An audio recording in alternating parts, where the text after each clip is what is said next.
Assalamualaikum warahmatullahi wabarakatuh. Selamat datang kembali di channel Mr. Zack Pendongeng Horor.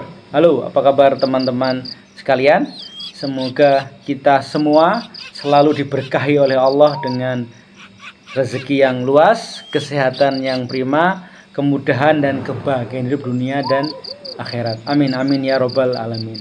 Masih dalam suasana Hari Raya Idul Fitri, Mr. Zack mengucapkan minal aizin wal faizin, mohon maaf lahir dan batin. Untuk kesempatan pada malam hari ini, Mr. Zack akan berkisah mengenai gangguan pada pekerja PT Kereta Api ya. Tapi sebelum kita ke cerita, seperti biasa, Mr. Zack ingin mengucapkan banyak-banyak terima kasih kepada kawan-kawan yang sudah mendengarkan, yang sudah mendukung, yang sudah like, share, komen, dan subscribe. Hal jazaul ihsani ilal ihsan. Tidak ada balasan atas satu kebaikan kecuali kebaikan itu sendiri. Bagi kawan-kawan yang sudah berbuat baik, semoga kebaikan kawan-kawan dibalas oleh Allah dengan kebaikan yang lebih baik lagi. Bagi kawan-kawan yang mendengarkan tapi belum subscribe, mohon di subscribe, karena subscribe itu adalah kebaikan dan membuat Mr. Zack lebih bersemangat lagi dalam membuat konten horor terbaru. Dan mungkin juga apabila ada teman-teman yang memiliki kisah-kisah horor dan ingin berbagi, dipersilahkan ya, alamat ada di kolom deskripsi. Oke, kita ke cerita. Narasumber dari kisah ini adalah masih kerabat dari Mr. Zack ya, yang masih ada hubungan kekerabatan ya. Kita sebut saja namanya Bude Pur gitu ya. Bude Pur ini suami istri bekerja di PT KAI. Dulu namanya di PJKA ya, Perusahaan Jawatan Kereta Api. Kisah ini terjadi sudah lama sekali ketika Bude Pur ini masih aktif dinas ya, mungkin sekitar tahun 70-an atau tahun 80-an gitu. Bu Depur dan Pak Depur ya, suami istri ini karyawan PJKA sebagai narasumber, dan kejadian ini dialami oleh salah satu rekan dari Pak Di dan Bude, sebutnya namanya adalah Pak Darto gitu. Kejadian ada di sekitar perbatasan antara Jawa Tengah dan Jawa Timur gitu ya, di sebuah persimpangan antar stasiun gitu.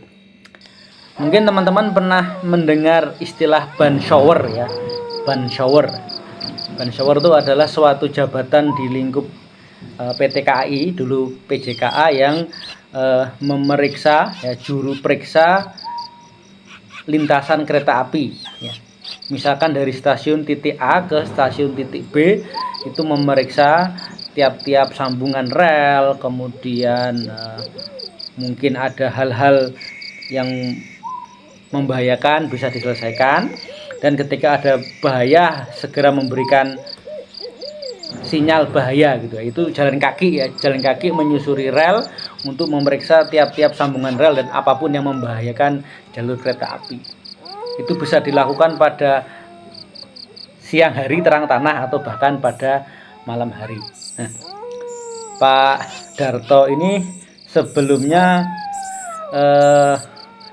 boleh dibilang kerja serabutan gitu ya, kerja serabutan apapun itu di lingkup stasiun di mana Pak D dan Bu Depur ini bekerja itu, sampai suatu ketika dibutuhkan tenaga kontrak untuk ban shower, yaitu orang yang akan memeriksa rel kereta ya, lintasan kereta dengan cara berjalan kaki kan. Oke, singkat cerita, sudah di training, di briefing dan sebagainya, maka Pak Darto ini menjadi seorang ban shower gitu. Kejadian ini terjadi ketika Pak Darto ini memeriksa suatu lintasan pada malam hari ya, setelah biasanya pada terang tanah siang hari, sekarang pada malam hari dengan segala segala perawatan yang dibawa gitu, menghadap ke kantor, kemudian menggunakan helm, rompi yang rompi yang kena cahaya itu bisa berpendar, membawa senter, termasuk membawa semacam lampu ting, istilahnya lampu ting, lampu darurat gitu. Pak Darto ini menyusur dari titik stasiun, katakanlah stasiun kita samakan stasiun Kedung ke stasiun Banteng ya, nama samaran semua stasiunnya ini. Oke, kira-kira ya belum malam sih ya, antara jam 8 sampai jam 9 ya, karena kalau tahun 80-an tahun segitu kan patokannya jam 9 itu adalah dunia dalam berita gitu ya. Jam 8 ini Pak Darto mulai dari titik awal di stasiun A, stasiun Kedung, untuk menuju ke stasiun Banteng gitu. Ketika sampai di stasiun Antara itu salah satu petugasnya sedang menyetel dunia dalam berita. Jadi memang kira-kira ya belum malam lah, jam 9 ya. Tapi yang namanya di pelintasan kereta api setelah lepas dari stasiun itu kan gelap gulita ya. Kadang di kanan kiri ini persawahan, kadang kebun warga, kadang ada makam, dan nggak jarang juga harus melewati jembatan ya, dimana jembatan itu ada semacam kayak rongga atau ruangan kecil. Ketika ada kereta lewat, nanti ban shower ini bisa masuk ke ruangan itu atau ke celah itu untuk menghindari kereta lewat. Oke, jam 9.15 ya, mungkin istilahnya checkpoint di situ ya, checkpoint mungkin tanda tangan dan sebagainya. Maka berjalanlah Pak Darto ke stasiun berikutnya. Dinas malam ini bukan yang pertama kali ya. Ketika pertama kali ya mungkin ya merinding juga, yang namanya takut sih masih ada gitu. Tapi demi nafkah keluarga itu, anak istri, Pak Darto ini memberanikan diri.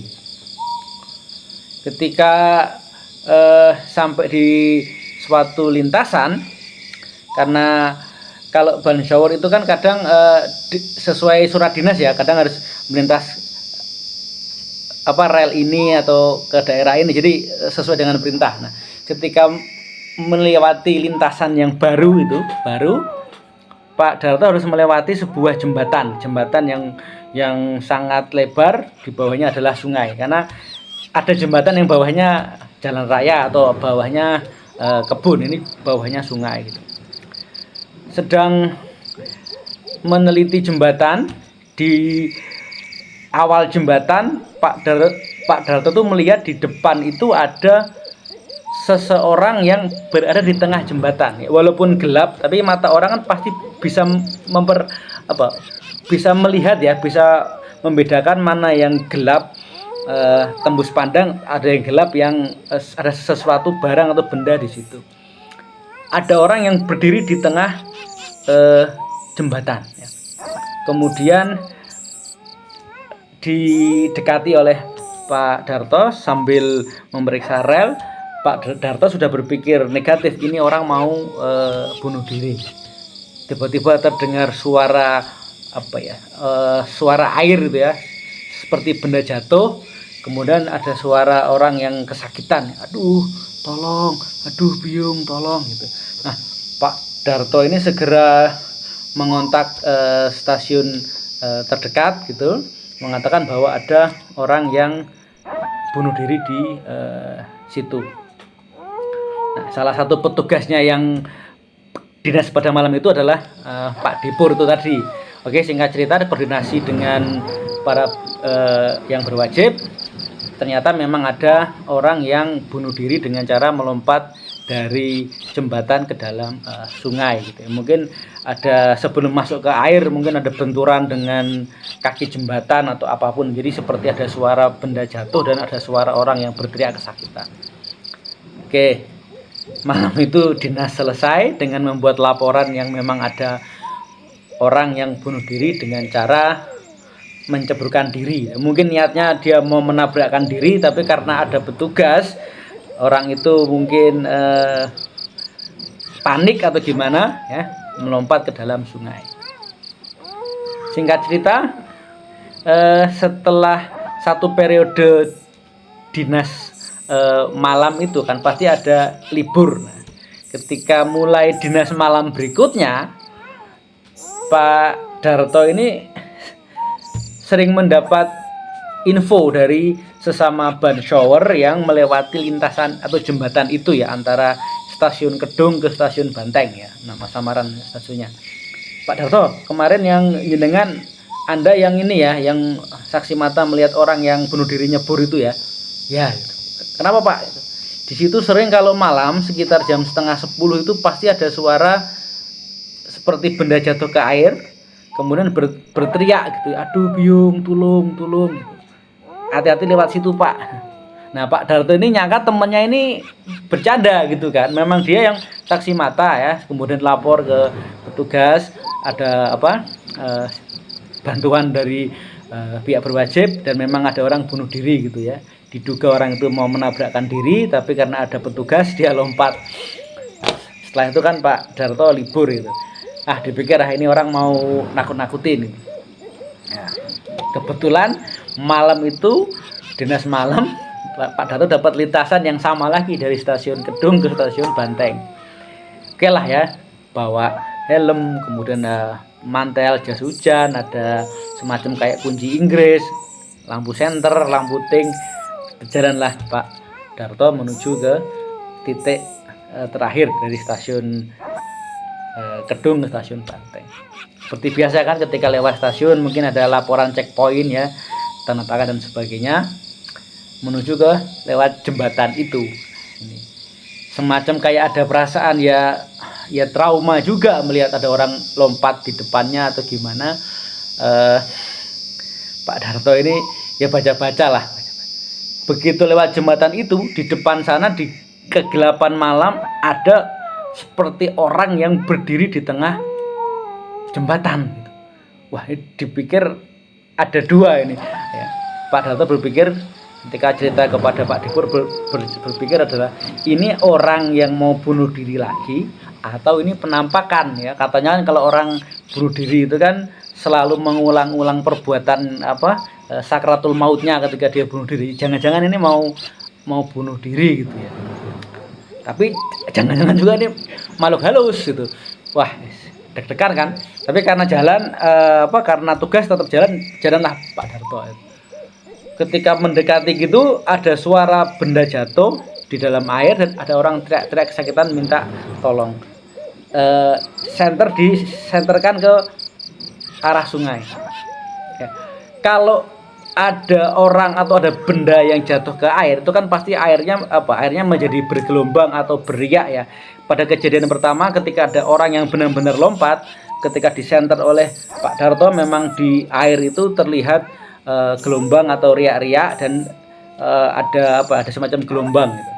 Yang ini airnya tenang, datar, tidak ada suara tidak ada gelombang, tapi hanya ada suara seperti tercebur dan orang yang teriak minta tolong dan kesakitan.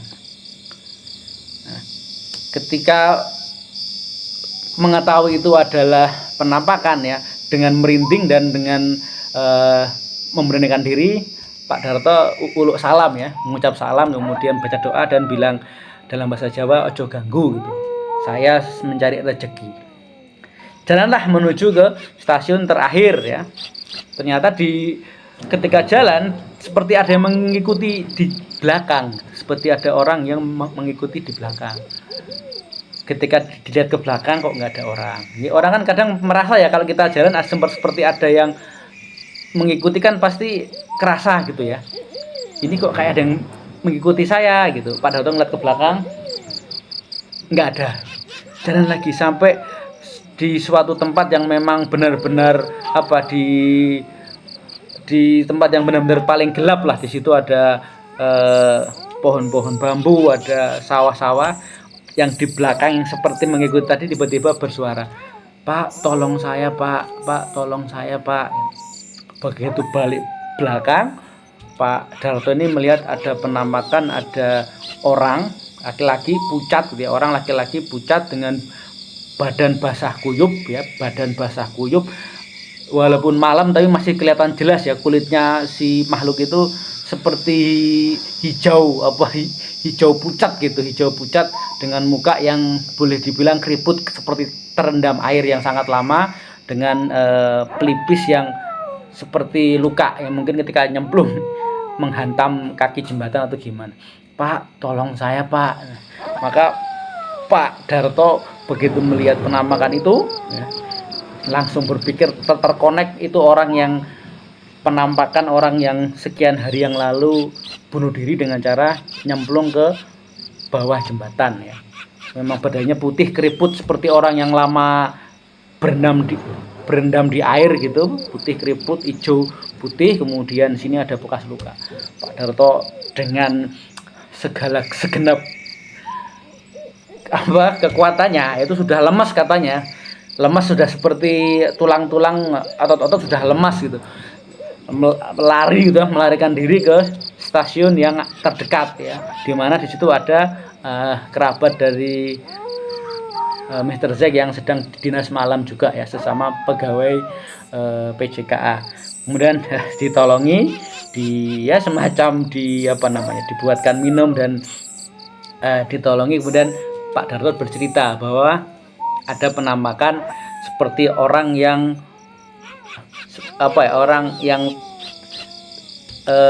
tenggelam lama gitu, keriput kulitnya sekujur tubuh keriput dengan warna putih pucat, dengan mata putih, kemudian ada cairan dari hidung, cairan warna putih, kemudian ada semacam darah yang dari luka di kepala, mungkin menghantam kaki jembatan.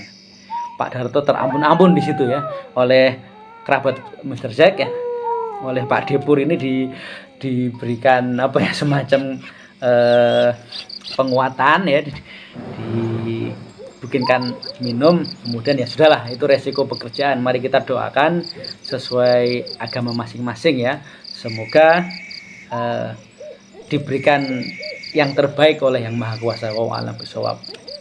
Ya, itu pengalaman dari Pak Darto ketika bekerja sebagai ban shower di era tahun 70-80-an. Baik, demikian cerita untuk malam hari ini. Semoga teman-teman terhibur. Sebelum Mr. Zack pendongeng horor undur diri, sekali lagi ingin mengucapkan banyak-banyak terima kasih atas dukungan teman-teman yang sudah mendengarkan, yang sudah like, share, komen, dan subscribe. Mr. Zack undur diri. Wassalamualaikum warahmatullahi wabarakatuh.